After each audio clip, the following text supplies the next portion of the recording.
नमस्कार प्रिय बच्चों, हम पत्र लेखन कर रहे हैं और पत्र लेखन की इस कड़ी में आज मैं एक और पत्र लेकर आपके समक्ष उपस्थित हूँ।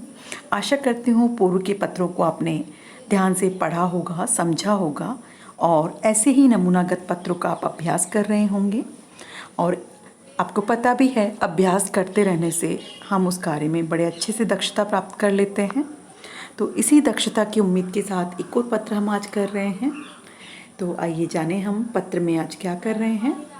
देखिए, पत्र हमें लिखना है, जो विषय है वो है अपनी सखी को अपनी बड़ी बहन के विवाह पर आमंत्रित करते हुए पत्र। मतलब सखी मतलब सहेली। आपको अपनी मित्र को, सहेली को पत्र लिखना है और आपको अपनी बड़ी बहन का विवाह है उसमें उनको न्योता देना है, आमंत्रण देना है। तो इसके लिए आपको पत्र लिखना है।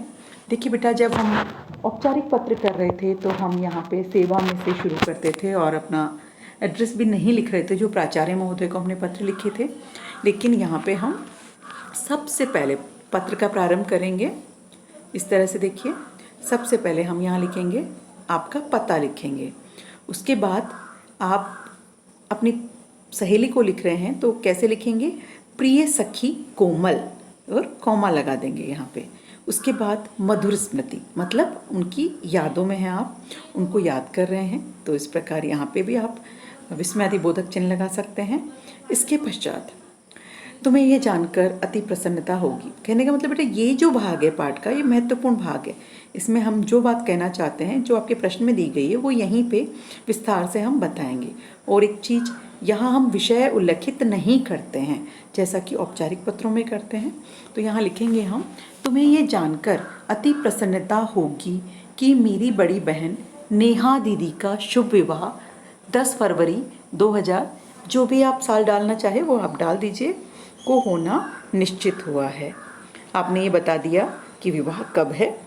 और इसके लिए अब आप देखिए, मेरी हार्दिक इच्छा है इस अवसर पर तुम भी यहाँ आ जाओ और कार्यक्रम में सम्मिलित हो जाओ।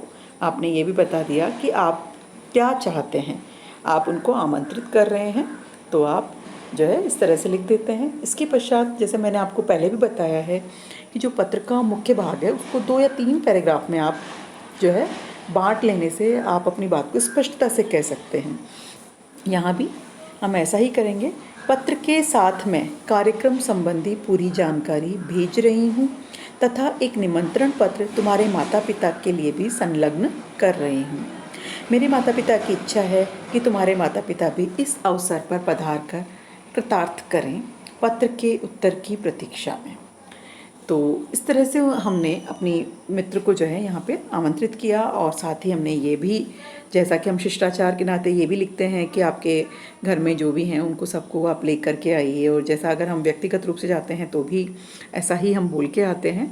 तो पत्र में भी आप ये चीज़ें लिखेंगे। इससे पत्र जो है उसमें एक आत्मीयता का भाव, हमें आत्मीयता का भाव या पुट जो है वो देखने को मिलता है।